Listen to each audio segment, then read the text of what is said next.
Bonsoir à toutes, bonsoir à tous. Nous sommes en fin de semaine. Le week-end s'annonce très bien ici. Et de votre côté, que se passe-t-il? En tout cas, notre souhait, c'est que vous passiez un excellent week-end. Mais d'abord, le grand rendez-vous, c'est tout à l'heure après la météo.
Au menu du grand rendez-vous de ce soir, le dernier pour le compte de la semaine et en même temps pour le compte de ce mois de mars, on parle agroécologie et agriculture biologique. On va faire la différence, la part des choses sur ce plateau dans Nature et Bien-être consacré à l'environnement ce soir. Et ce sera avec Amandine Anyambossou et son invité René Segbenou.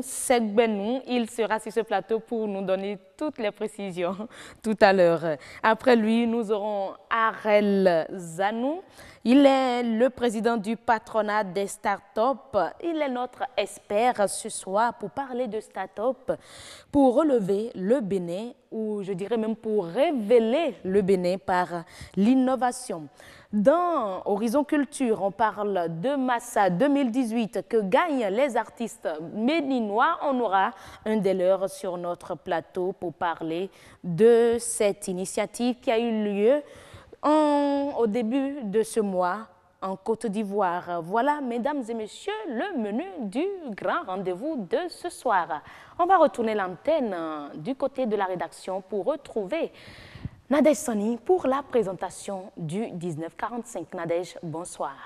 Bonsoir, heureuse d'annoncer le 1945 de ce vendredi s'intéresse à l'extraction de sel à l'aide de l'énergie solaire. Un groupe de femmes à Semenpodi l'utilise pour accroître leur production de sel. La vente de sable, c'est une nouvelle activité qui génère des revenus aux jeunes sans emploi. Vous suivrez également un reportage sur le sujet. Pour finir, on parlera du secteur du transport en évoquant un problème qui expose la vie de bon nombre d'usagers. Il s'agit des surcharges des véhicules poids lourds. Voilà donc, heureuse, le résumé du journal à 19h45. Merci donc à vous Nadège Sani pour la présentation du 19h45. On va vous retrouver lorsqu'il va donc sonner 19h45. Donc, mesdames et messieurs, après Nadège Sani pour le menu du journal, nous allons recevoir ici Amandine Anyambossou, ma fine fleur, et monsieur Segbenou pour parler de l'agroécologie, c'est Nature et Bien-être.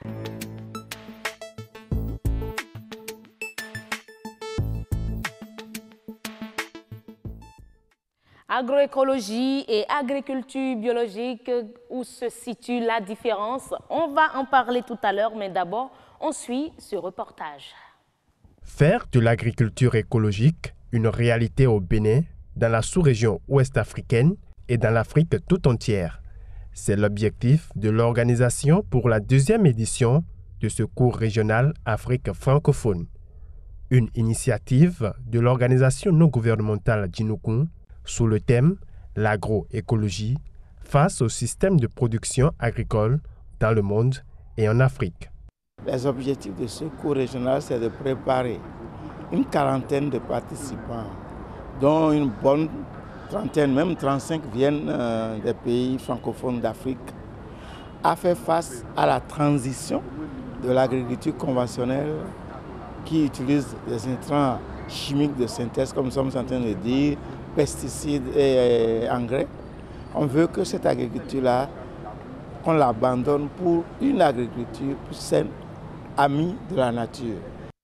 Plus d'une quarantaine de participants, tous déterminés à adopter cette agriculture saine, dite amie de la nature, ont répondu présents à ce rendez-vous de donner et de recevoir.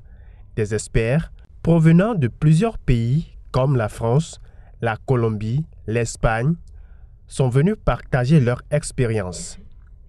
Les participants africains, pour leur part, attendent d'être richement nourris par cette rencontre. Nous avons été invités par Djinoukoun pour la formation sur les cours régionaux. Donc nous sommes là pour cet objectif et j'espère que d'ici la fin de cette formation, que les attentes seront là et que nous allons apprendre plus que ce que nous connaissons. En même temps, échanger avec eux, c'est-à-dire ce que nous connaissons et ce que eux vont nous apprendre, qu'on essaie d'échanger afin d'avancer et franchement d'évoluer et d'atteindre les objectifs en fait. Avec cette formation, ça va me permettre donc davantage d'avoir des connaissances pour me permettre d'appuyer ces producteurs qui sont en train de changer leur façon de produire, surtout en prenant en compte l'aspect agroécologique. Et donc mes attentes, c'est de bénéficier de cette formation pour pouvoir appuyer davantage ces producteurs-là afin qu'ils changent leur production, surtout en utilisant les produits beaucoup plus biologiques, les composts et autres. Ce cours est très important pour nous, pour la Côte d'Ivoire, qui utilise beaucoup de pesticides, mais il y a des initiatives un peu dispersées sur l'agroécologie. Donc je pense que ce cours va permettre à toute la délégation ivoirienne rentrer de fédérer les énergies, les synergies pour créer vraiment une plateforme autour de l'agroécologie. Je pense que c'est une chose qui va nous renforcer notre capacité d'intervenir au niveau des villages pour continuer la production cette production de mettre au niveau de semences ou bien de biofertilisants, biopesticides au niveau de notre pays. C'est très important parce que ça va nous aider d'améliorer notre condition de vie et d'améliorer même la production, d'augmenter le système de sécurité alimentaire au niveau de Guinée-Bissau. Cette rencontre constituée de travaux théoriques et de travaux pratiques est officiellement lancée par le secrétaire général du ministère de l'Agriculture, de l'Élevage et de la Pêche. Les travaux dureront 2 semaines. Amandine Niambosso, la fine fleur du jardin de Heureuse d'Anondé, oui, c'est ça. Comment vous allez? Ça va bien chez vous? Je vais bien, je vais très bien. Le week-end bien long, n'est-ce pas? Vraiment, ça s'annonce très bien de votre côté? Bon, on sera au boulot. Malheureusement, oui, c'est vrai. Il faut quand même satisfaire aux exigences des téléspectateurs. Oui, voilà. Ça, c'est vrai. On parle agroécologie, agriculture biologique et il faut déjà dire que ce sera ce soir le tout dernier numéro consacré à l'agroécologie. Voilà, et le lundi, ce sera une autre thématique. Une autre thématique. Oui. Et ce sera avec un des membres de la fondation Djinoukoun qu'on ne présente plus, Monsieur René Segbenou. N'est-ce pas? C'est tout à fait ça. Bonjour. Comment vous allez, monsieur? Très bien. Je vois que vous êtes toutes joyeuses. On n'a pas le choix. L'ambiance est tout à fait vraiment conviviale. C'est la fête ici. Et je trouve que si la télé c'est comme ça, bien, c'est très bien. La télé c'est comme ça, tout naturellement. On fait la télé à notre manière. Ou BB24 c'est comme ça. Oui, c'est comme ça. Bon, l'OE TV tout simplement, c'est comme ça. Alors, Amandine, on peut y aller? Oui, on reçoit aujourd'hui Monsieur René Segbenou. Il est le président du réseau Djinoukoun. Voilà. Avec lui, on va faire la différence entre l'agriculture biologique et l'agroécologie. La dernière fois, on avait déjà eu la définition de l'agroécologie, donc on va lui demander de nous définir ce que c'est que l'agriculture biologique. Voilà, l'agriculture biologique, comme les deux mots l'indiquent, hein, c'est faire l'agriculture en respectant la vie, la biologie. Et effectivement, quand on fait l'agriculture biologique, normalement, on n'utilise pas d'intrants chimiques de synthèse. On appelle intrants chimiques de synthèse les pesticides, des herbicides qui sont fabriqués de façon synthétique. Il y a aussi les engrais chimiques. Vous voyez, dans les plantes utilisent trois choses. Le NPK, comme on dit. Il y a l'azote, il y a le potassium, il y a le calcium. Et donc, on peut l'avoir de façon chimique, mais on peut aussi l'avoir de façon naturelle. Et ça se fabrique de façon naturelle. Et donc, nous privilégions et nous disons que pour faire l'agriculture, il faut utiliser ce qui est naturel. Et c'est en ce sens que l'agriculture biologique doit aussi utiliser, voyez, des intrants naturels amis de la nature. Alors, on vous a déjà défini l'agroécologie, mais je vais revenir là-dessus pour pouvoir faire la différence. Voilà. C'est vrai, l'agroécologie aussi, c'est ça. Il y a dans l'agroécologie, il y a agriculture et puis il y a écologie. Et l'écologie, c'est justement, représente un écosystème. C'est-à-dire, l'écologie, c'est le milieu avec tous ces éléments et les relations qui lient tous ces éléments-là, qui font que la vie existe. Alors, pourquoi nous préférons dire agroécologie, que nous faisons de l'agroécologie, et non pas agriculture biologique? Quand vous entendez vous-même agriculture biologique, la première des choses que vous vous dites, c'est du naturel? Oui, mais c'est cher aussi. Et effectivement, les gens disent que les produits de l'agriculture biologique sont chers et on doit payer plus cher pour manger sain. Et nous disons non. La nourriture saine doit être disponible pour tout le monde. Mais pourquoi l'agriculture biologique ne peut pas vendre au même prix ou moins cher que les autres? C'est parce que l'agriculture biologique est née en Europe dans un contexte où tout le monde presque utilisait déjà des produits chimiques de synthèse. Vous savez, la France, en Europe, est le premier pays qui utilise les pesticides. C'est plus de 60 000 tonnes par an. Donc, par exemple, si je prends cet exemple, le pays est, disons, imbibé.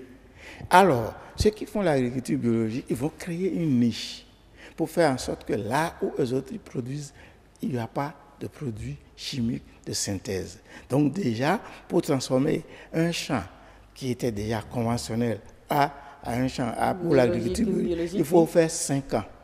Pour que lorsqu'on va pour qu'on élimine, tout ce qui voilà. Et quand vous avez fait ça, ce n'est pas fini.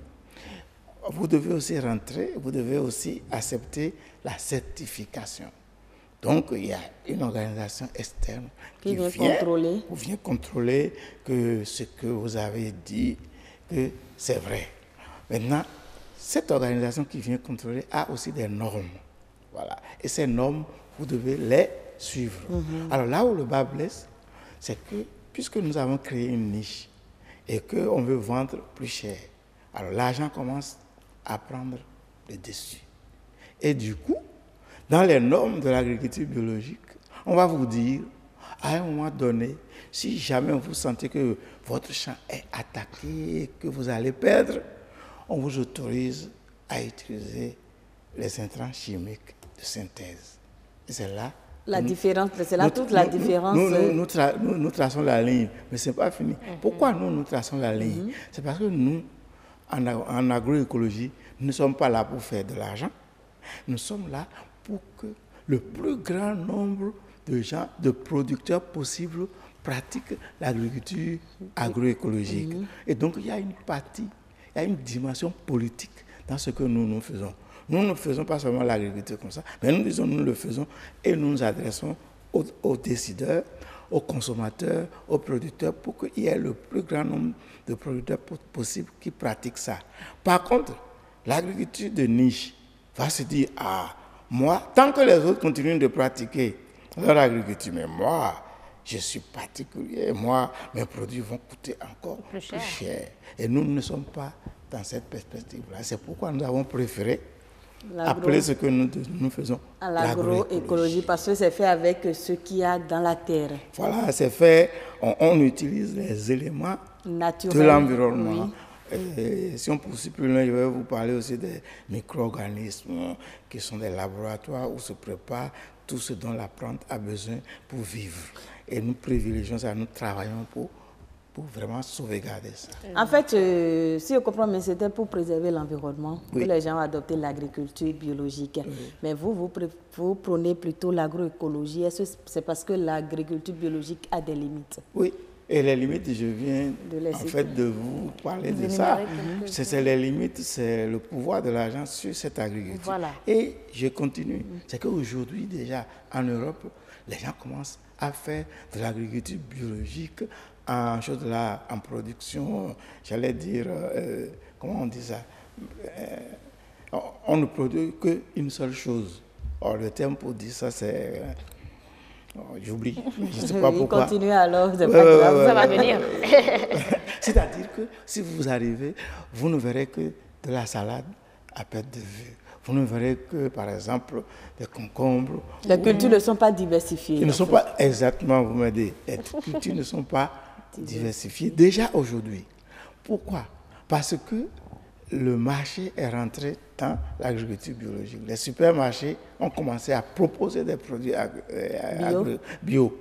Et lorsqu'ils produisent des produits bio, les supermarchés, leur principe, c'est que les prix doivent être toujours bas.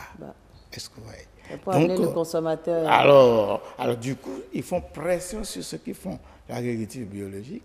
Et comme ils font pression sur eux pour gagner de l'argent, eux aussi, ils ne respectent plus tout à fait les normes. Parce que lorsqu'on fait de l'agroécologie, par exemple, on ne peut pas faire, comment on appelle ça, de l'agriculture où on n'a que des produits uniques sur le champ. On ne peut pas faire ça. En agroécologie, c'est la diversité. On doit associer, on doit remplacer les cultures par d'autres qu'on appelle l'assolement, et on doit faire en sorte que sur le même espace, il y ait plusieurs choses. Quel est l'avantage de cela? Est-ce que ça conserve la fertilité du sol? Oui, ça concerne la fertilité du sol, mais ça concerne aussi le maintien en vie et en bonne santé des plantes. Vous savez, il y a par exemple, si vous plantez, par exemple, de l'oignon vert, si vous plantez de l'oignon vert, en même temps, par exemple, que des carottes. Mais vous voyez, les maladies de l'oignon vert ne sont pas les mêmes que celles de la carotte. Oui. Et les deux plantes vont s'entraider. Et ils vont se contrôler mutuellement, déjà. Voyez. Donc c'est l'avantage de diversifier. Il y a déjà cet avantage pour diversifier. Et je vais vous dire, pourquoi les vivants, les êtres vivants, pourquoi nous sommes toujours là jusqu'aujourd'hui. C'est parce que nous sommes les uns et les autres différents. Que nous arrivons à vivre ensemble. C'est-à-dire qu'il n'y aura pas deux Reuses, il n'y a pas deux Amandine, il n'y a pas deux René. Et donc, à cause de ça, cette diversité-là, ça maintient la vie. Et lorsque vous supprimez la diversité, vous supprimez la vie. Et l'agriculture chimique, l'agriculture industrielle, supprime la diversité. On va vous donner un seul élément pour donner à la plante N, on va dire l'azote. Mais c'est l'azote fabriqué de façon synthétique. Et pour faire passer votre message, vous organisez un cours régional et sur l'agroécologie. Je crois que vous êtes cette année à la 2e édition. Est-ce qu'on peut dire déjà que l'information passe? Je pense quand même que l'information passe. Nous avons réuni ici des participants venus de 11 pays. Comme on l'a vu dans le reportage. Voilà, y compris le Bénin. Et tous ceux qui sont venus, ils veulent faire quelque chose d'autre. C'est ça qui nous intéresse. Nous appelons ça la transition. Transition de l'agriculture conventionnelle vers l'agriculture, vers l'agroécologie. Et donc, ceux qui sont là, pour la plupart, hein, on a commencé depuis le lundi. Mais on se rend compte. Et là, nous travaillons, c'est de la pratique sur le terrain, parce que le cours, la première partie du cours, cette semaine, nous sommes sur notre site de production à Djefa. Et à Djefa, là, si vous étiez venu là, vous allez voir comment les gens sont dans les champs, comment on fabrique. C'est rien que de l'agroécologie qui se fait là-bas. Tout à fait, tout à fait. L'ambiance est agroécologique. Voilà. Et les gens sont émerveillés. Vous avez vu, si on a fait venir des gens de loin, il y a des gens qui sont venus de la Colombie. Donc, l'Amérique du Sud a des choses à partager avec nous. Et là, nous sommes heureux de voir qu'ils augmentent nos expériences, ils nous écoutent, mais nous aussi, nous les écoutons. Nous prenons beaucoup de notes, nous enregistrons et nous sommes heureux de pouvoir dire qu'après ce cours, les choses ne seront plus comme avant. Voilà, les choses ne seront plus comme avant. 15 minutes, c'est vite passé. Heureuse d'annoncer. Et voilà. Ce sera tout. Ce sera tout pour ce vendredi. Et oui, pour ce mois de mars également. Oui, pour ce mois de mars, oui, parce que le lundi, c'est un autre mois. Autre mois, oui. Voilà. Merci. Donc, merci à vous, monsieur René Segbenou, et bonne fête de Pâques. Vraiment, merci. Je vous souhaite aussi une bonne fête. Merci beaucoup. Une fête agroécologique. Ah oui, agroécologique. Est-ce que je vais dire des œufs agroécologiques? Mais oui, il y en a, mais surtout les légumes agroécologiques. Voilà. Merci beaucoup. Merci, monsieur René Segbenou, le président du réseau Djinoukoum. Voilà, on parlait donc avec vous de l'agroécologie et de l'agriculture biologique. Et il faut retenir tout simplement que c'est mieux de faire de l'agroécologie. Et quand on fait ça, on rayonne comme ces deux dames que je regarde en face. Ah, monsieur Segbenou, bon retour chez vous, excellent week-end à vous. Alors, mesdames et messieurs, c'est donc tout pour Nature et Bien-être avec Amandine Agnan-Bossou. Après elle et son invité, on va installer le plateau de l'Espère.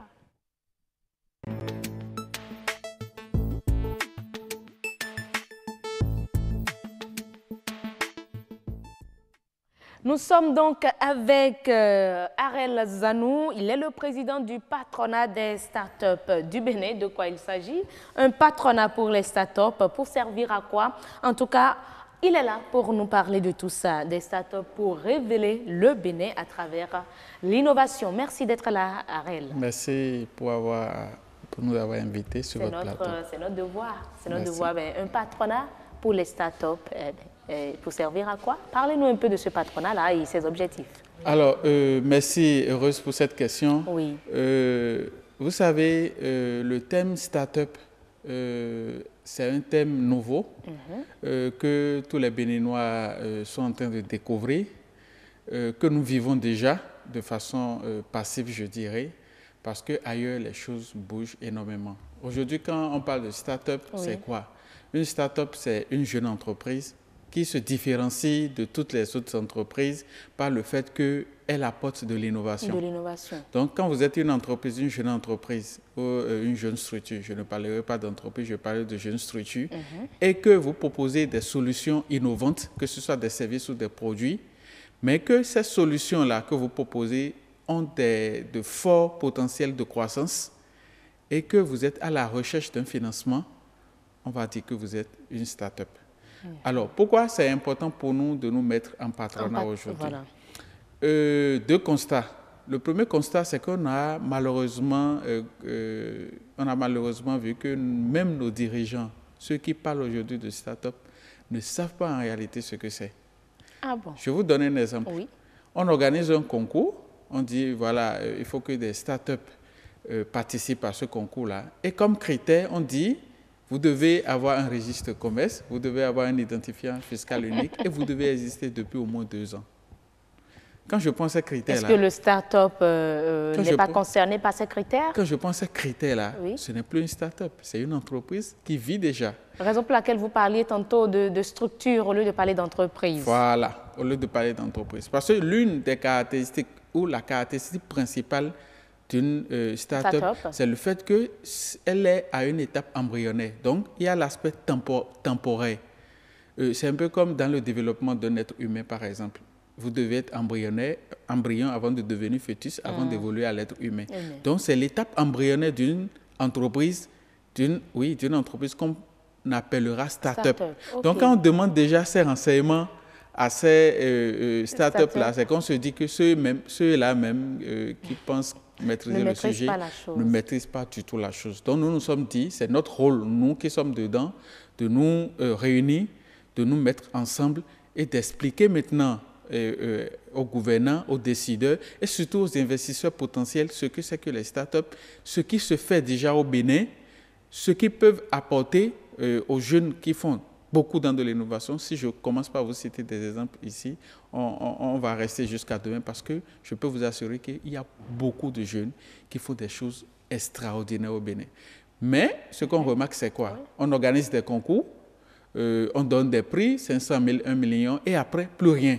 Alors que le jeune qui a monté son entreprise, ce n'est pas de 500 000 qu'il a besoin, ce n'est pas d'1 million qu'il a besoin. Il a juste besoin que son projet soit approprié, que des structures de l'État mettent en place un certain nombre de dispositifs pour pouvoir l'encadrer jusqu'au moment où il lance réellement son projet et pourquoi pas devenir un milliardaire ou un multimillionnaire comme ce qu'on voit dans d'autres pays. Quand vous prenez des pays comme les États-Unis, le Rwanda, même la France, à travers la station F que nos dirigeants sont allés visiter la dernière fois, vous allez vous rendre compte qu'il y a beaucoup de start-up qui, en moins d'1 an, deviennent des milliardaires.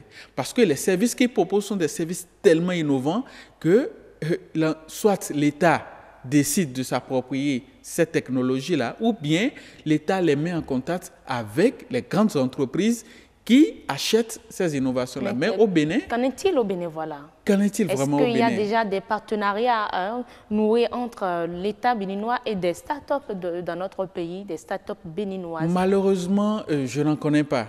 Ce qui se passe au Bénin, c'est que... Est-ce à dire que vos innovations ne sont pas convaincantes? Alors, je peux déjà vous assurer, quand vous allez remarquer que quand les innovations du Bénin, ça sort du Bénin, ça reçoit des prix extraordinaires. Il y a beaucoup d'exemples. La dernière fois, il y a des innovations béninoises qui ont été représentées en Corée du Sud. Il y en a qui vont aux États-Unis. La dernière fois, il y en a qui sont allés en France. Et toutes les fois qu'ils vont là-bas, ils sont reconnus. C'est des innovations qui émerveillent les Français, mais ils n'arrivent pas à comprendre pourquoi, dans notre contexte, les gens n'arrivent pas à émerger. Ce qu'on a remarqué surtout, c'est quoi? Il y a beaucoup de structures au Bénin, en tout cas au niveau de nos gouvernants, qui s'occupent de la question de façon parallèle. Donc chacun dans son coin, en fonction peut-être du budget qui lui est alloué, essaie d'organiser quelque chose. Et voilà, Je sais que le ministère de l'économie numérique parle également des start-up, très souvent au niveau des TIC. Il y a également le ministère de l'Emploi des jeunes également. Est-ce qu'il ne faudrait pas alors recentrer tout ça pour en faire, est-ce que c'est encore nécessaire en fait tout un ministère? Oui. Je pense qu'il faut en arriver là. Tout au moins en fait, je ne sais pas, une agence qui puisse vraiment gérer de façon autonome les start-up là. Comme vous l'avez fait remarquer, je vous assure, quand on parle de start-up aujourd'hui, il y en a, même au niveau de l'administration, au niveau de nos gouvernants, qui pensent que c'est forcément dans le numérique. Voilà. Mais je suis désolé, il y a beaucoup d'innovations qui ne sont pas forcément numériques. Vous êtes sûr? Bien sûr. Parce que tout ce que nous voyons, ce n'est que ça. C'est ça, c'est ce qu'on voit. Maintenant, il y a des gens qui n'ont pas les moyens ou bien qui n'ont pas l'opportunité de communiquer autour de leurs services. Aujourd'hui, par exemple, il n'y a pas une structure ou bien il n'y a pas un endroit où vous allez vous rendre et voir de façon structurée toutes les startups qui existent au Bénin. En tant que président de ces startups, du patronat des startups, vous êtes combien au Bénin? Alors, vous savez, c'est une question que je me pose, que nous nous posons tous les jours, parce que quand on prend les critères qui définissent une startup... Quels sont ces critères-là? Voilà, je vous rappelle, il y a 4 critères fondamentaux. Le premier critère, c'est quoi? c'est l'aspect temporaire, comme je vous l'ai dit. Il faut que l'entreprise, vous savez, on ne peut pas rester à l'étape embryonnaire tout le temps. Donc, il faut que l'entreprise et la structure soient une structure temporaire. Voilà. Ça, c'est la première des choses. Maintenant, il faut, le deuxième critère, c'est que c'est la recherche de ce qu'on appelle le business model. Aujourd'hui, les gens confondent le business model et le business plan. Voilà. Quand vous avez, il y a même des concours où les gens organisent et disent concours de start-up pour business plan. Mais moi, ça me fait rigoler parce que je me dis, un business plan, en fait, c'est comme une feuille de route. Donc, je sais comment je gagne l'argent et je mets en place une feuille de route.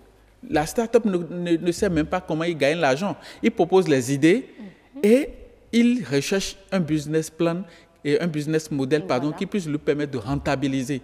Donc ça, c'est le deuxième critère. Le troisième critère, c'est que quand vous proposez un service ou quand vous proposez un produit, dans le cas d'un produit, il faut que le produit soit industrialisable.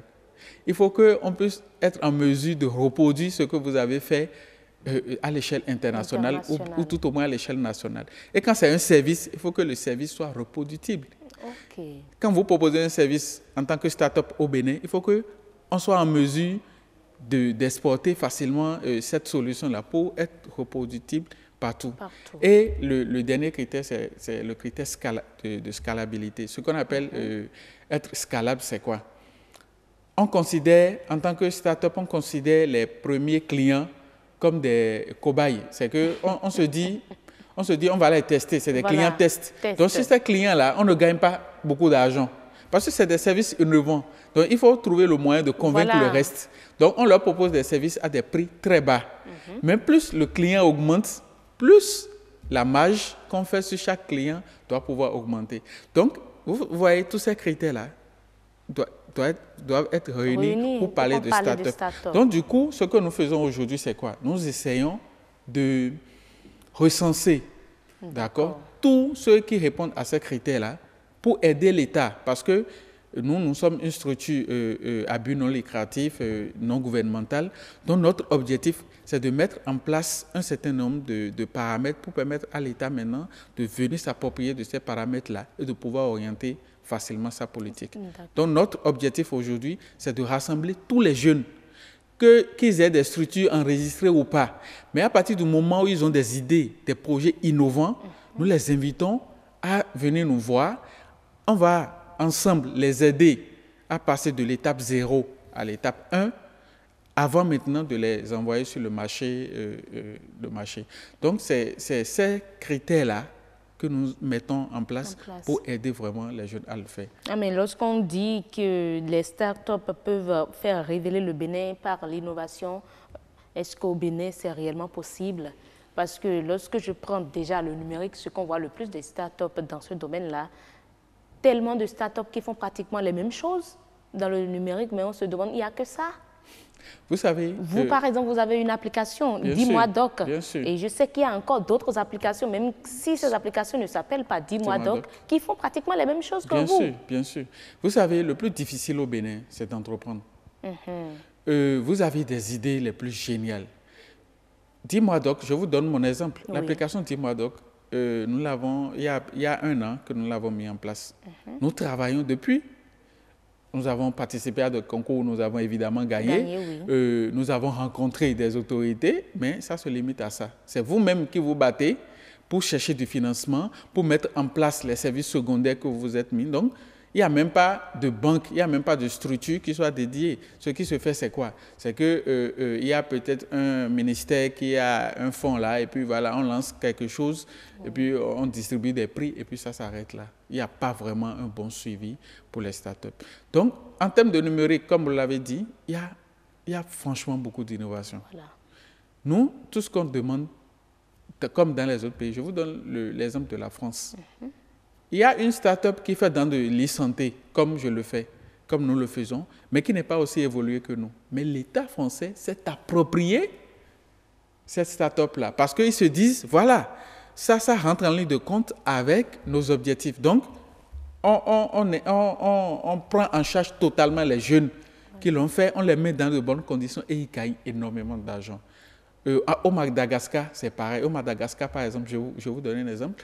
On interne, je vous dis, on interne tous les jeunes qui ont des idées merveilleuses, on les interne, on leur donne à manger, ils dorment. Et on leur donne même parfois les contacts des ministres, des contacts personnels des ministres, de telle façon que quand ils ont un blocage sur leur projet, ils appellent directement les dirigeants.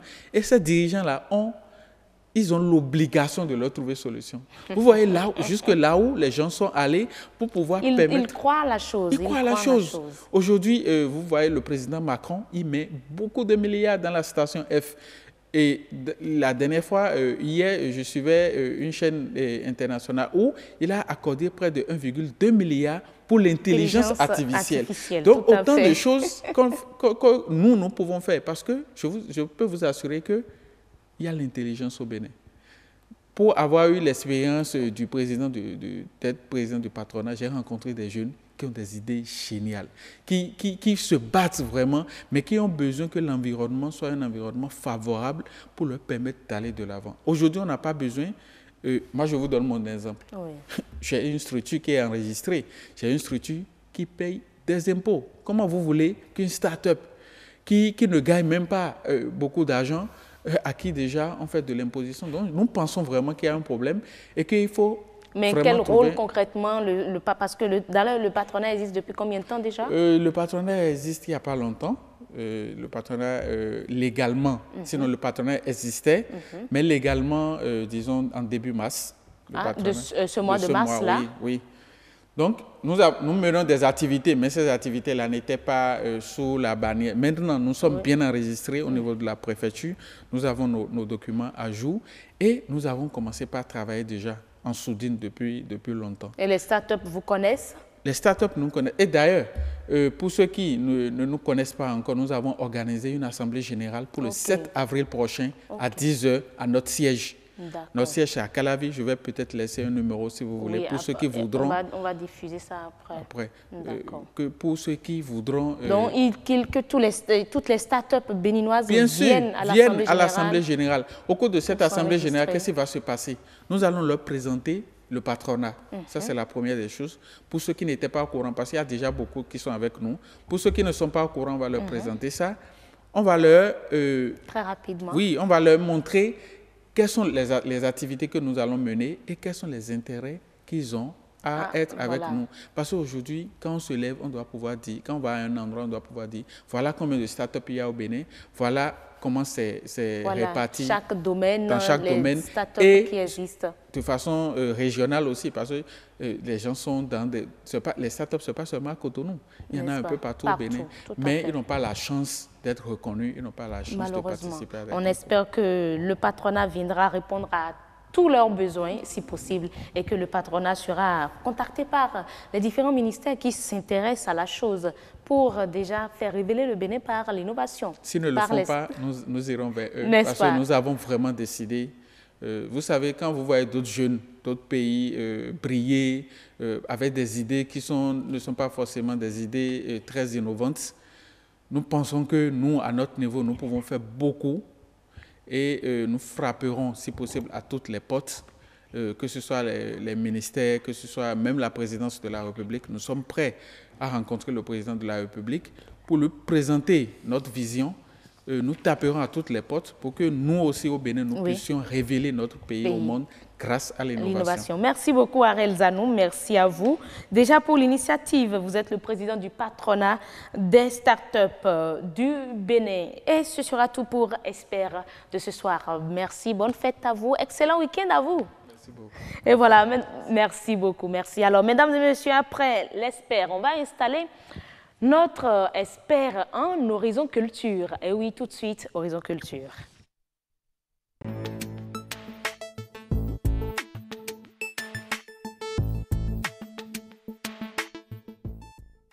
Massa 2018, on en parle avec un expert, un acteur culturel, mais d'abord on suit cet élément réalisé par Ulvaeus Balogun qui était de l'autre côté de la Côte d'Ivoire.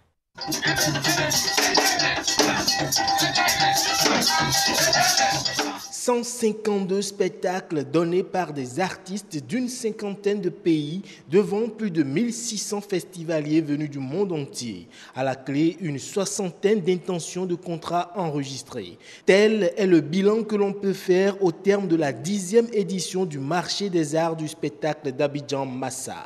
Des chiffres qui témoignent de la volonté de ce marché à renforcer les capacités des professionnels africains des arts vivants.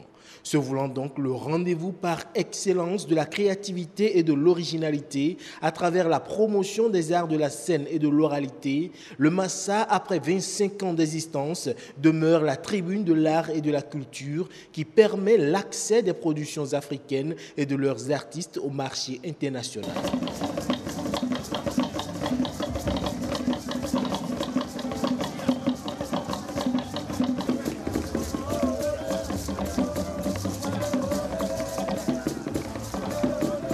L'enjeu était donc de taille, d'où le choix de la thématique de cette édition. Quels modèles économiques pour les arts de la scène? Selon la directrice de la langue française, culture et diversité de l'Organisation internationale de la francophonie, Youma Fall, la culture est essentielle pour actionner les leviers du développement durable et c'est elle qui donne son sens à l'économie. D'où la question de la mobilité des œuvres artistiques et de leurs créateurs et le caractère payant de certains spectacles. Toutes choses qui participent à la valorisation de la diversité des expressions culturelles et qui ouvrent un peu large échange aux différentes cultures africaines étrangères. Pour Yacouba Konaté, directeur du Massa, cette 10e édition invite au respect des concepteurs de ce marché, considéré comme une plateforme de développement culturel. Le marché des arts du spectacle d'Abidjan, espace de développement et d'accès à la création, mais aussi de renforcement de la qualité et de la créativité. Voilà, nous sommes sur le plateau déjà avec Didier Nassagandé, voilà, il est expert culturel pour nous parler de Massa 2018. On a eu le reportage réalisé par Ulvaeus Balogun. Ulvaeus que je vais retrouver d'ailleurs tout à l'heure pour récupérer mon atcheke. Eh oui, il sait de quoi je parle. Alors, merci d'être là Didier. C'est un plaisir. Alors, le Massa édition 10e, je dirais. Non, le 10e édition et 25 ans d'existence. 25 ans d'existence. Alors, qu'est-ce que les Béninois, artistes béninois, ils gagnent? Parce qu'ils y étaient quand même. Oui, merci. Au Massa 2018, oui. Bien entendu, vous le dites si bien, les Béninois étaient présents, les artistes béninois étaient présents. On fait un décompte d'une centaine de Béninois, toutes catégories. Une centaine? D'une centaine, toutes catégories confondues. Si vous voulez, je fais un petit détail. Il y a eu des journalistes, des artistes, culturels. Des journalistes culturels qui étaient venus véritablement en grand nombre, c'est assez heureux, des artistes. Oui. Et après, ce qu'on appelle les professionnels. Les professionnels, c'est des acheteurs, des vendeurs de produits spectacles. Donc, évidemment, ici au Bénin, nous avons des acheteurs, nous avons des vendeurs. Et le FITEB étant une plateforme tournante, il était important pour le directeur que d'être là et de voir les spectacles proposés sur le Massa afin d'enrichir sa programmation.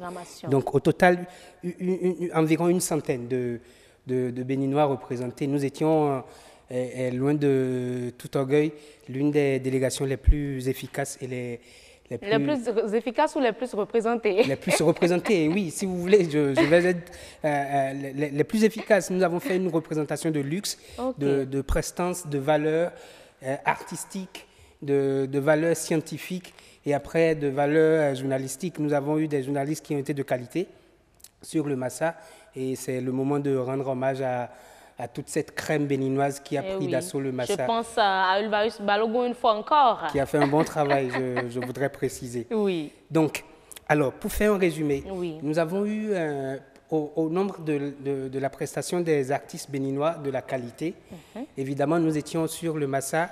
Le Massa invite des spectacles en ligne. C'est des invitations officielles. Et d'autres qui sont des invitations officielles, mais pas dans la programmation officielle. Ça, c'est les programmations off. Donc, le Bénin était représenté en ligne par le groupe Achakata, c'est un groupe de danse, par les 10 volts, l'orchestre qui marche le plus au monde.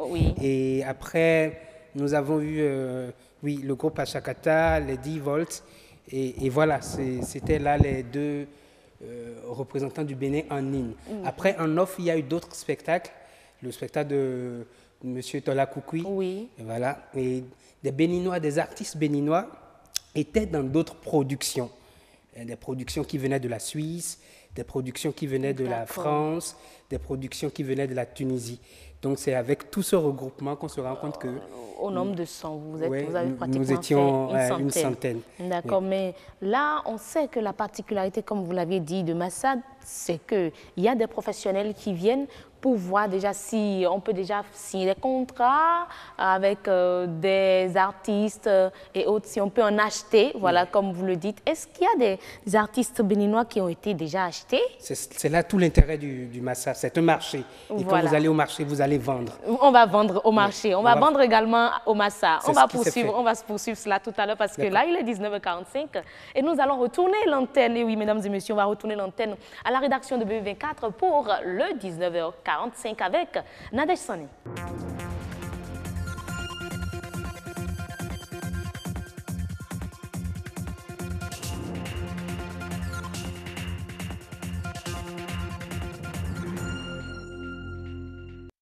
Merci de prendre le rendez-vous pour cette tranche d'information sur BB24. Bonsoir et bienvenue dans ce journal. Produire du sel en utilisant l'énergie solaire, les femmes de Semenkoji l'ont expérimenté.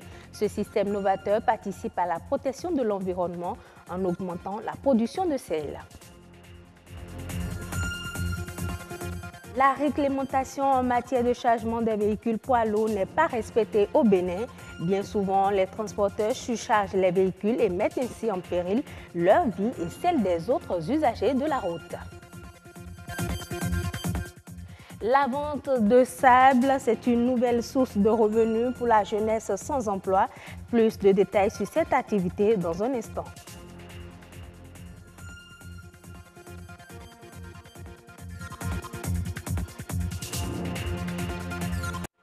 Elles font l'extraction du sel à l'aide de l'énergie solaire. Des femmes dans la commune de Semenkoji ont opté pour ce système modernisé de prélèvement du sel qui participe à la protection de l'environnement. Jules Akweikou et Dieudonné Abimbola sont allés à leur rencontre. Ces femmes exploitent l'énergie solaire pour extraire le sel marin. Nous sommes sur la côte de Okun, dans la commune de Semenkoji. Le principe repose sur la cristallisation du sel, au bout d'un certain temps, sous l'action conjuguée du soleil et du vent. Nous passons à la pose des bâches, c'est-à-dire la préparation des salines.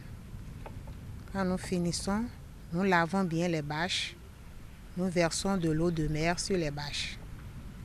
Et après 5 jours, l'eau devient épaisse et on appelle ça la saumure. Nous la filtrons et nous la laissons au repos pendant 48 heures. Après les 48 heures, nous relavons proprement les bâches et nous ramenons la saumure sur les bâches.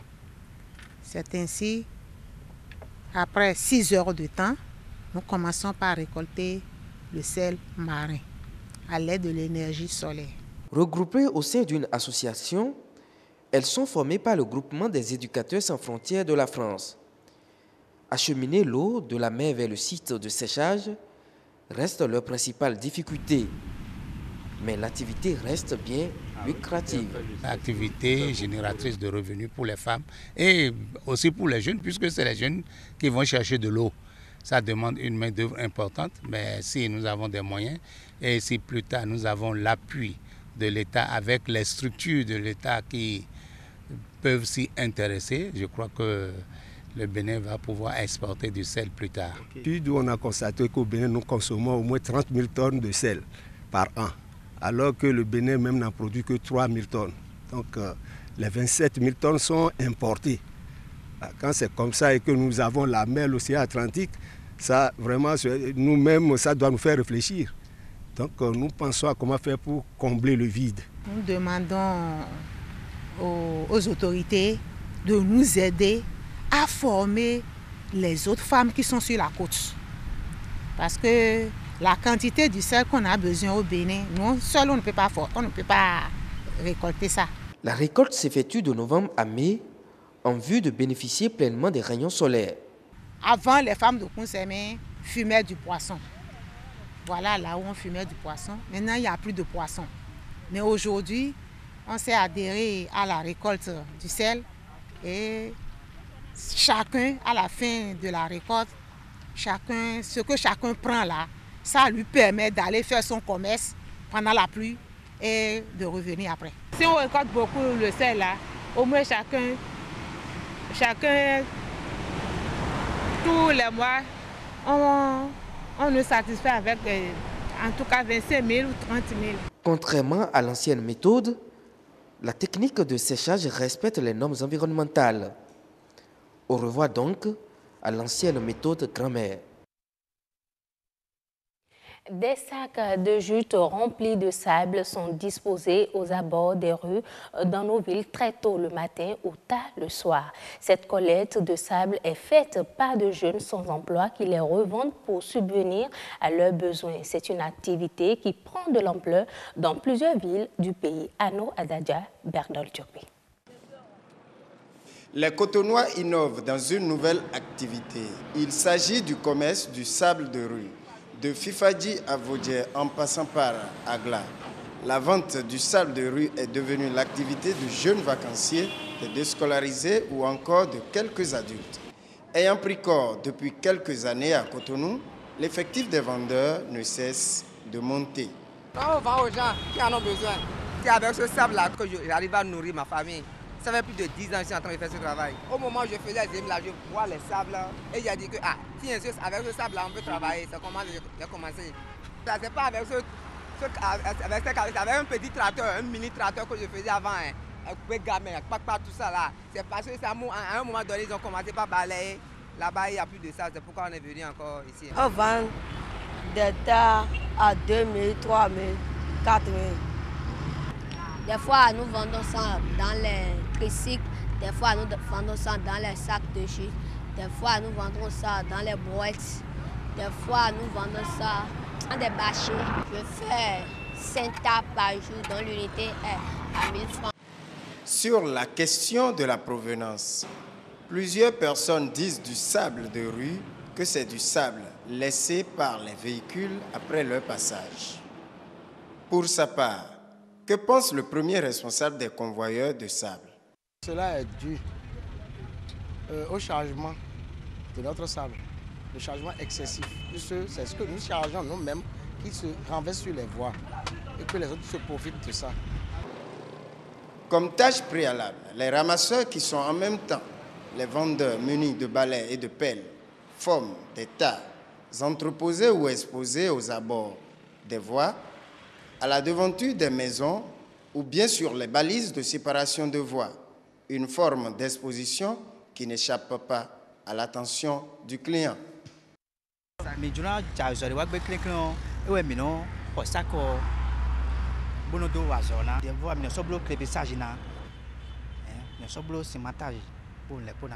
sables qui sont au bord de la route peuvent servir à construire des maisons pour les gens qui n'ont pas d'argent pour prendre des camions.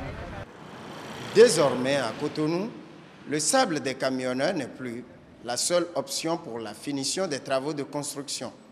Mais des questions se posent sur la qualité du sable de rue. Ce n'est pas gênant de voir des jeunes qui s'occupent par des activités saines qui leur procurent des ressources. Mais ce qui est gênant, c'est de savoir l'utilisation qui est faite de ce sable.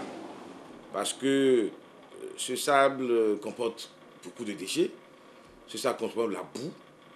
Ce sable ne saurait être utilisé à des fins de construction. Par ailleurs, perçu comme une solution au chômage, la vente du sable est aussi une solution au désensablement. Sauf que des esprits malins à la quête de gains faciles, en lieu et place du sable de rue, érodent la terre ferme.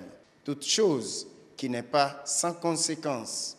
Les vendeurs du sable de rue sont également exposés à des dangers.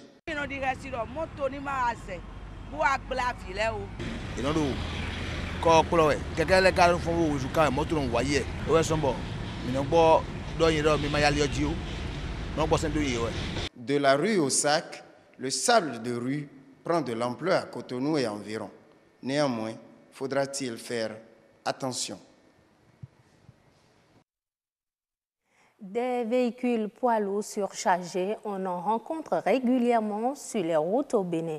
Malgré le fait qu'il existe des normes en matière de chargement des véhicules gros porteurs, les transporteurs versent bien souvent dans l'excès et mettent ainsi en péril leur propre vie et celle des autres usagers de la route. Suivez plutôt cet élément de Dorcas Tito qui nous renseigne davantage sur le sujet. Les véhicules poids lourds, compte tenu de leur volume important, effraient plus d'un. Sur la route, motocyclistes, automobilistes et même les piétons doublent de vigilance.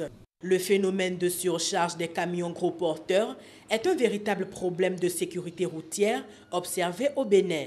Le règlement 14 de l'Union économique et monétaire ouest-africaine UEMOA, relatif aux normes et procédures du contrôle de gabarit, du poids et de la charge à l'essieu, peine à entrer en application. 80% des camions sur les routes béninoises sont en effet surchargés. Allez-y dans nos frontières, vous allez voir uniquement que la déclaration de 30 tonnes, 25 tonnes. Mais les gens chargent jusqu'à 80 tonnes, 40 tonnes, 60 tonnes pour pouvoir frauder. Le respect de cette norme est même bénéfique aussi pour les transporteurs. Parce que lorsque le véhicule est surchargé, il y a deux phénomènes qui se produisent. Le premier phénomène, c'est que la distance de freinage du véhicule diminue. Et lorsque la distance de freinage du véhicule diminue, c'est les cas d'accident qu'on enregistre. Des accidents se produisent et lorsqu'un camion se renverse, bon, c'est une grande perte, non seulement pour le transporteur, parce que l'assureur ne dédommage jamais la totalité des dommages subis par le transporteur, quelle que soit la maison d'assurance. Selon ce règlement 14, un véhicule à moteur isolé à 2 essieux, par exemple, ne peut aller au-delà de 18 tonnes de marchandises. 3 essieux, 26 tonnes et 4 essieux ne doit excéder 31 tonnes. L'application rigoureuse du règlement 14 de l'UEMOA devient donc un impératif pour la sécurité nationale. La Côte d'Ivoire a obtenu un prêt de 250 milliards de francs CFA au profit du développement des filières cacao et anacarde. Selon le vice-président de la Banque mondiale, le sous-secteur du cacao bénéficiera de 150 milliards de francs CFA. Le reste du montant servira au financement de la filière anacarde. En Algérie, 27% de la production d'électricité sera d'origine renouvelable d'ici 2030. L'information a été révélée par le directeur de l'énergie qui prévoit installer des centrales photovoltaïques d'une puissance de 22 000 MW. À ce jour, 23 centrales d'une capacité de 600 MW ont déjà été installées. En Afghanistan, la photo d'une mère passant un examen avec son bébé par terre émeut bon nombre de personnes dans un pays où les femmes sont illettrées. Commentaire sur image, Patrick Adjagbodjou, d'après les sources de l'AFP. Assise par terre, son bébé sous les genoux, Djantab Hamadi passe un examen. Entourée d'étudiants bûchant sur des pupitres, elle a suscité une forte émotion en Afghanistan où nombre de femmes sont illettrées. Le contraste est saisissant entre l'inconfort de la jeune mère concentrée sous son voile bleu et le reste des inscrits pour les tests d'entrée à l'université. Elle vient d'un petit village où le blé, le maïs et les patates assurent de maigres revenus. Pour pouvoir passer son examen, Djantab Hamadi a d'abord dû marcher 2 heures d'horloge dans les montagnes. Puis, elle a pris les transports en commun pour la capitale provinciale Nili. L'association de la jeunesse afghane touchée par la condition de vie de la jeune femme a lancé une campagne de financement en ligne pour Djantab Hamadi. Une initiative qui a porté ses fruits. Environ 7 millions de francs CFA ont été collectés dans un pays où 39% de la population vit dans la pauvreté. C'est la fin de cette édition. Merci de l'avoir suivi. À très bientôt. Et voilà, merci Nadège Sani pour la présentation du 19h45. Excellent week-end, un long week-end, excellent week-end à vous et bonne fête de Pâques. On poursuit les échanges avec Nassé Gandé Didier, je vais y arriver. On va poursuivre les échanges avec lui. Il est notre invité de Horizon Culture. On parlait donc avec lui de Massa 2018. On va poursuivre les échanges à cet effet. Mais il faut également dire que si tout va bien, on aura une esthéticienne sur ce plateau pour parler de la pose des faux ongles. On ne vous confirme pas encore sa présence parce que là, on l'attend toujours. On espère qu'elle sera avec nous. Mais en attendant, on va poursuivre les échanges avec Didier. On continue. Donc Didier Sedora Nassé Gandé, c'est ainsi. Sedora, je préfère ça à Didier. D'accord, donc Sedora. Eh oui, Sedora Nassé Gandé, c'est mieux. Pour faire simple. Oui. Donc nous étions en train de parler de la vente, voilà, puisque c'est un marché. Et c'est là, pour rejoindre la première question, quel est l'intérêt pour les artistes béninois d'être sur cette plateforme? Voilà. L'intérêt premier, évidemment, c'est de pouvoir présenter son œuvre artistique et d'espérer pouvoir le vendre. Est-ce qu'il y a eu des ventes? Oui. Évidemment, je ne suis pas dans l'antichambre de chaque équipe qui est venue, mais ce dont je pourrais vous rendre compte, ce dont je pourrais attester, c'est la qualité de nos œuvres. Et à partir de ce moment, tout acheteur, tout programmateur a envie de qualité. Et pour faire simple, j'ai envie de dire oui, que les Achakata ont été très bien suivis. Dans la salle, il y a eu la crème des acheteurs de spectacles. Et ma foi, Achakata ne pourrait pas partir de cette plateforme-là sans avoir vendu. Les 10 volts ont remué tout Abidjan. Et pour moi, je pense qu'il doit à coup sûr avoir. Est-ce que là, ce sont des... Bon, on a eu tout à l'heure, si mon grand réalisateur, Amel Peme, voilà, est-ce que ces enfants-là sont venus du Bénin? Non, pas du tout. Pas du tout. Ce n'est pas des Béninois. D'accord. J'aurai l'occasion de vous montrer sans doute des Béninois. D'accord. Mais donc, je parlais du groupe Achakata, les 10 volts, qui ont fait de la performance de haut niveau. Et de façon générale, nous avons tous été assez performants. Donc, évidemment, il revient aujourd'hui à chaque directeur de compagnie de s'attacher les bons contacts et de faire voyager ces spectacles afin de continuer à les vendre. Mais pour ma part... Donc, ce qui a été diffusé ou produit au Massa 2018 est vendable, ou est achetable. Est achetable. Nos produits ont de la qualité et sont d'actualité. Ce n'est pas des produits vétustes, ce n'est pas des produits artistiques vétustes, non. Ils s'adaptent au sujet du temps et aux normes artistiques du temps. Donc, de ce point de vue, évidemment, ils sont vendables. Et qui va au Massa n'est pas un artiste voilà. Et je voulais même en venir. Quels sont les critères pour y aller? Est-ce que tous les artistes peuvent postuler au Massa? Oui, tous les artistes professionnels qui font un travail sérieux peuvent postuler. Si vous ne faites pas un travail sérieux, que vous postulez, on détectera les failles dans ce que vous faites. Vous ayez fait honte à votre pays. Évidemment, on ne vous sélectionnera pas. Voilà. Donc, le Massa est une plateforme très sérieuse et pour cela, il se donne les moyens d'inviter les acteurs sérieux afin de bonifier sa programmation. Et c'est ce qui s'est fait. Je peux vous le garantir. Peut-être que nous allons saouler les spectateurs, les téléspectateurs en parlant de la performance, mais véritablement, nous avons eu une représentation de luxe. Pour moi, nous avons la crème des acteurs, la crème de producteurs au Bénin. La crème de la crème, que diraient les autres. Mais là, après Massa, quelle est la suite? La suite, évidemment... Vous êtes revenu déjà? On est revenu. Les délégations officielles, donc les gens qui ont été envoyés, mandatés par le Bénin, en principe, devraient avoir rendu compte à l'autorité de tutelle pour dire, voilà, nous avons été, nous avons eu ci, nous avons eu ça. Je ne sais pas si ça a été fait, mais il serait important que ça se fasse. Mais c'est donc il faut faire un bilan de cette représentation de la partie béninoise au Massa, relancer les débats sur les questions de notre présence à l'international. Mais évidemment, je ne vous le cache pas, nous sommes un tout petit peu absents du réseau international, du réseau de diffusion internationale. Et le Massa était pour nous une belle occasion de renouer contact avec l'international afin de discuter chacun à son niveau, et en groupe ou d'une façon ou d'une autre, de remettre le Bénin. Évidemment, ça c'est le groupe. Ça c'est le Bénin. Achakata, je m'en souviens. J'avais vu tantôt même, je crois, le Guélédé, si je me trompe. C'est possible. Ça, c'est le groupe Achakata qui s'amusait un coup. Voilà. Donc, c'était pour nous important de nous retrouver sur le Massa et de révéler, comme on le dit, le Bénin, de parler des choses que nous savons faire.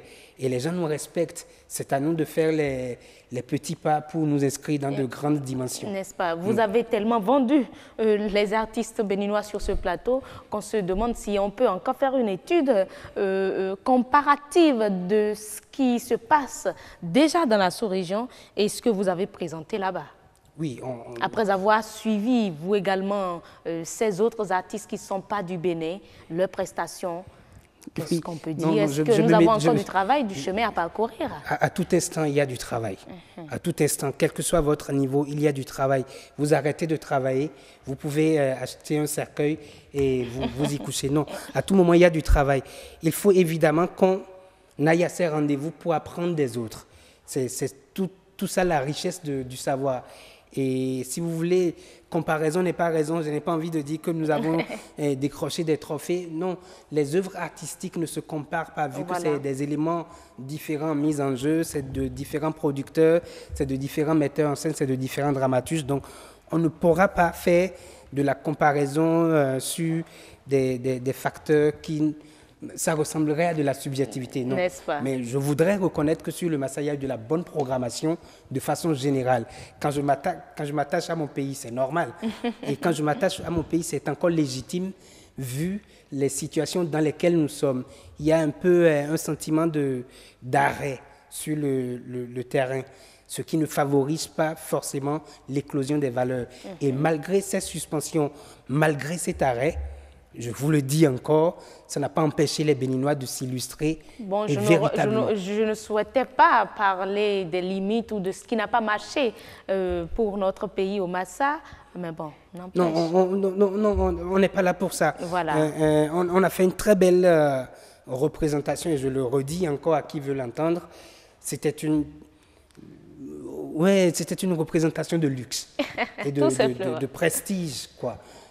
Tous les spectacles étaient de qualité. Partout où vous voyez les Béninois jouer, il y a une lumière, il y a une sorte de compétence inouïe. Donc voilà, je ne parle pas des choses qui n'ont pas évolué, ce n'est pas mon rôle que d'en parler.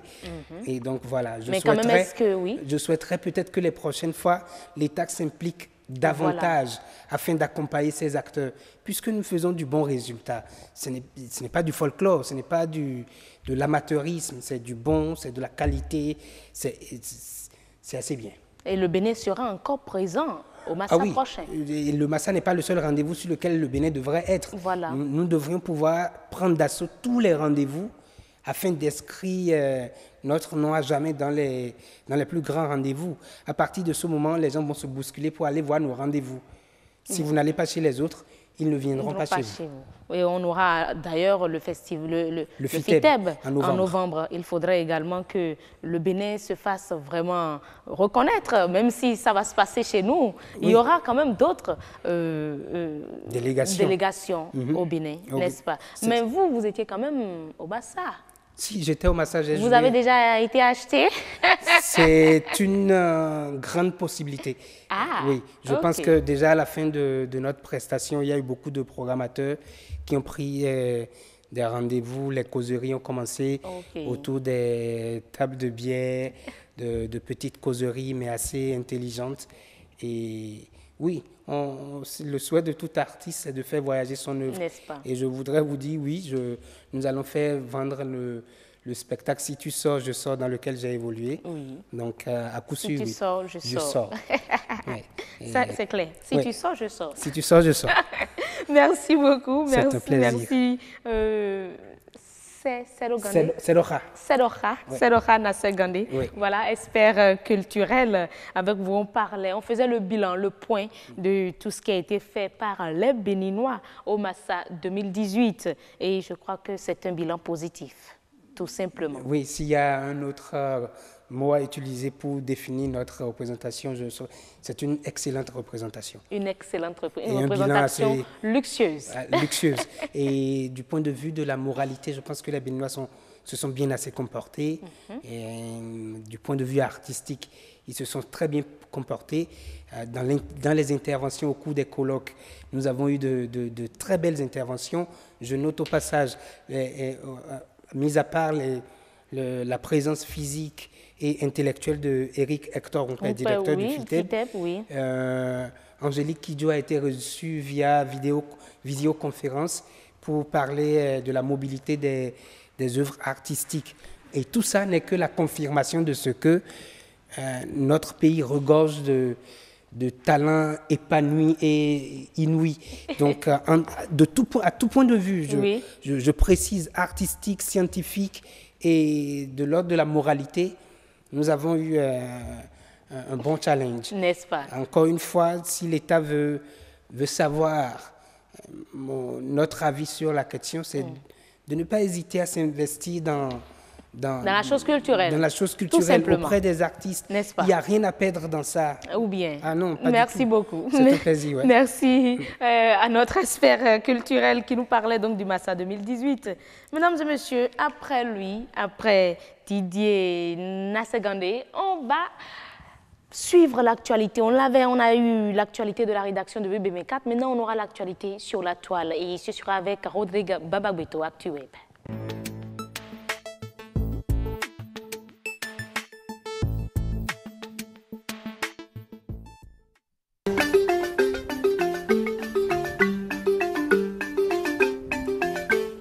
Amis du clavier et de l'écran, bienvenue sur cette rubrique des infos de la toile.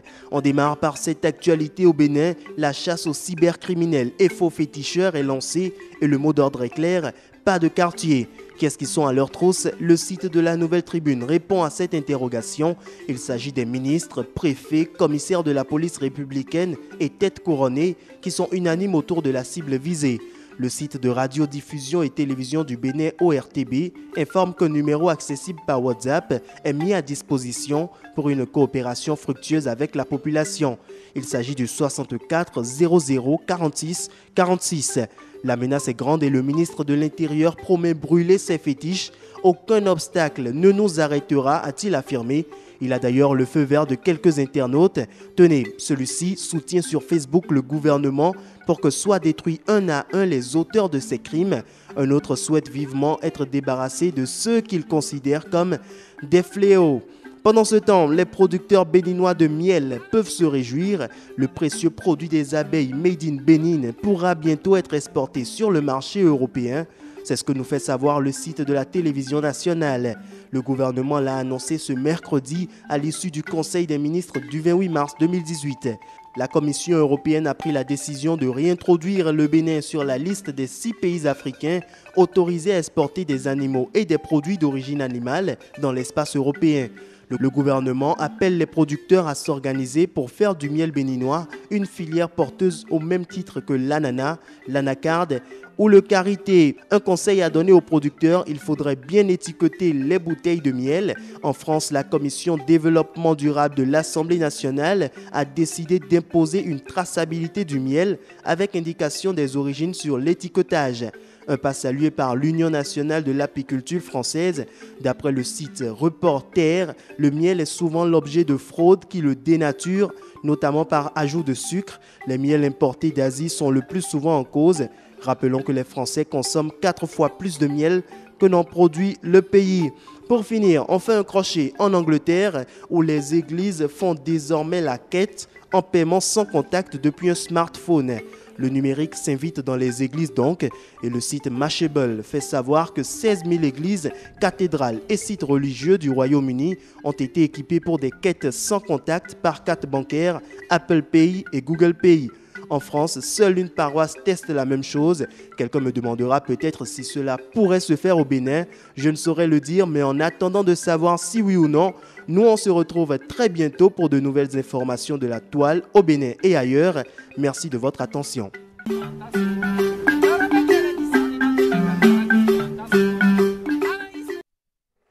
Merci à vous, Rodrigue Babagbeto et Barthélemy Patinde pour ActuWeb. Et oui, nouvelle formule.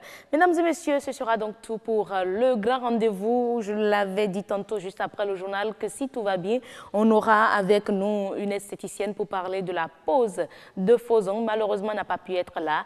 Elle a eu quelques empêchements.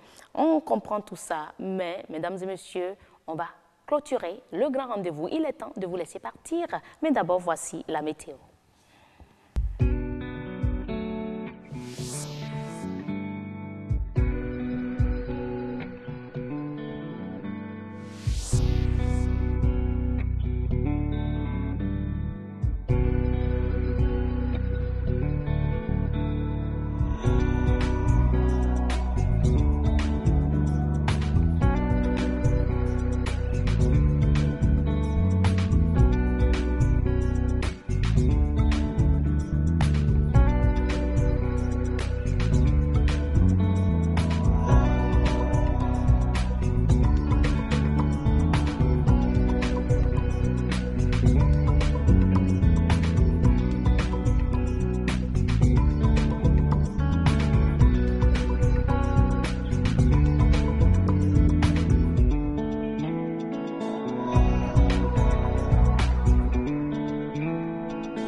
Et voilà, mesdames et messieurs, le grand rendez-vous, la grande émission du soir sur BB24 de cette semaine et pour le compte de ce mois s'achève ici et maintenant. Merci pour l'attention. Je remercie au passage toute l'équipe technique qui est restée avec nous tout au long de cette semaine. Je pense en particulier à mon chef d'édition de ce soir, le tout particulièrement à Mégan.